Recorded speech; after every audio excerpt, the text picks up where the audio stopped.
할렐루야, 사랑하는 성도 여러분, 오늘도 굿모닝입니다. 어느덧 한 주가 지나고 이제 거룩한 주일을 하루 남겨놓고 있는 이때에 오늘 이 아침 한 주를 돌아보고 우리의 삶을 하나님 앞에 다시금 점검하여 올려드리는 겨우 복된 하루 되시길 주님의 이름으로 축원합니다. 오늘 우리가 함께 나눌 말씀은 열왕기하 24장 8절로 20절의 말씀입니다.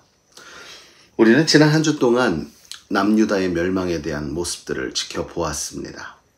여러 왕들이 있었지만 우리가 그 왕들 중에 요시야 왕만이 말씀을 따라 준행하여 행했고 그 외에 다른 왕들은 끝까지 여호와의 보시기에 악을 행하였더라라고 말씀하고 있습니다. 어제 저희는 말씀을 통하여서 우리는 어떠한가 한번 돌아봤으면 했지요. 여러분 어떠합니까? 지난 한 주 하나님의 말씀을 준행하고 따라서 하나님의 뜻을 이루려고 하는 삶을 살았습니까? 아니면 나도 모르는 사이에 나를 위한 삶을 사셨습니까?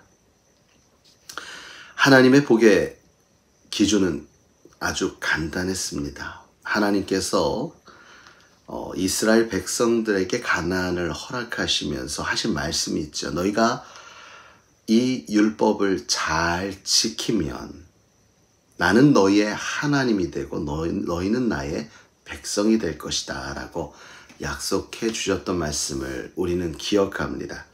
레위기 26장에도 이와 같은 말씀을 우리에게 주셨는데, 사랑하는 성도 여러분, 하나님 앞에 복을 받는 가장 좋은 방법, 가장 귀한 방법은 바로 우리의 삶에 하나님이 내 하나님이 되고 내가 하나님의 자녀가 되어지는 것이겠죠. 그렇습니다. 우리는 예수 그리스도의 십자가의 은혜와 하나님께서 만세전에 택하여 부르신 그 은혜로 우리는 이미 하나님의 자녀가 되었고 하나님은 우리의 아버지가 되어 주셨습니다. 그러나 우리의 삶 가운데 하나님을 온전히 의지하지 않고 외면한 채 살아간다면 하나님은 우리의 인생에 그 어떠한 영향력도 끼치지 못하는 그러한 그저 아무것도 아닌 존재가 될 수밖에 없다는 거죠. 또한 우리가 하나님의 뜻을 준행하지 않고 하나님의 뜻과는 상관없는 삶을 살아간다면 우리는 하나님의 자녀다운 삶을 살지 않기에 자녀라 일컬음받기 어려울 것입니다. 자, 그렇다면 이제 우리는 하나님이 우리의 아버지가 되게 해야 합니다. 그러기 위해서 우리의 삶 가운데 나의 삶을 통해 하나님이 드러나야 되겠지요. 하나님을 의지하여 우리가 어떠한 일을 만나고 좋은 일이든 아니면 어려운 일이든 어느 순간에도 우리의 입술에는 하나님이 먼저 앞서야 될 줄 믿습니다. 하나님이 내게 붙들림 받았다.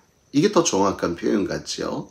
사랑하는 성도 여러분, 늘 하나님을 붙들고 살아갈 수 있는 저와 여러분이 되어서 하나님이 나의 하나님됨을 날마다 고백하며 경험하며 사시길 주님의 이름으로 축원합니다.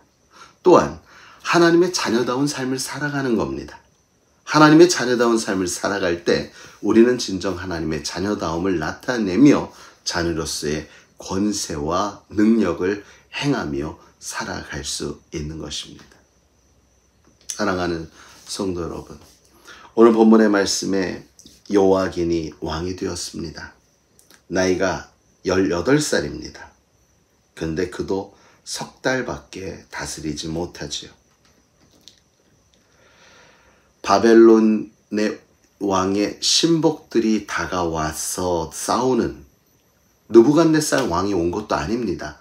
느부갓네살 왕, 바벨론 왕의 신복들만 보내도 이 지금 남유다는 그것조차도 감당하기 힘들 정도로 힘든데 느부갓네살 왕이 친히 온다라는 얘기에 요아긴은 그새 그의 목숨을 한번 살아보고자 자기 목숨이라도 구명하려고 갖은 아부를 떠는 것을 보게 됩니다. 그런데 중요한 것은 느부갓네살은 절대 여유도 두지 않고 모두 어떻게 해요?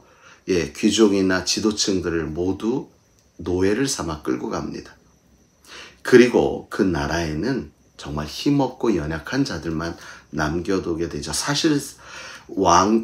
사실상 나라의 어떠한 형태는 다 무너진 그러한 상태가 되면서 마지막 누구를 왕으로 삼아놓고 가느냐면 바로 요아긴의 숙부 삼촌 mattia를 대신 왕으로 삼고 그의 이름을 시드기야라고 고쳐서 이름을 주며 너는 내가 너를 세웠다라는 것을 증명하지만 여러분 시드기야도 곧 어떻게 됩니까? 바벨론에게 대항해 보려다가 처참하게 무너지는 그러한 일을 겪게 되지요. 우리의 인생 가운데 우리는 기다려야 할 때가 있습니다. 어떠한 때요? 하나님의 때입니다. 우리가 급할수록 돌아가라는 얘기가 있죠. 우리는 급할수록 조급하여 무릇 우리의 하는 일을 그르칠 때가 있다는 것입니다. 기다린다는 것은 마냥 그냥 느긋하게 그냥 관망하는 것이 아니라 신앙 안에서의 기다림은 기도입니다. 하나님을 의지하고 기도함으로 맡겨놓고 하나님의 일하심을 바라보아야 되는 그러한 기다림, 그러한 우리가 바라볼 수 있는 믿음, 그리고 하나님이 반드시 나를 위해 일하여 주실 것이라는 확신, 바로 이런 것 없다면 우리의 삶은 하나님의 자녀로서의 삶도 또한 하나님이 우리의 아버지 된 삶도 살아갈 수 없다는 거지요. 사랑하는 성도 여러분, 오늘 하루 우리는 어떠한 삶을 사시겠습니까? 하나님이 우리의 아버지답게 하나님을 붙들고 우리가 하나님의 자녀다운 삶을 통하여서 오늘 하루도 하나님께 기쁨이 되고 우리의 삶에는 감사와 영광이 올려지는 그러한 오늘 하루를 살아가는 저와 여러분 되어지시기를 간절히 주님의 이름으로 축원합니다.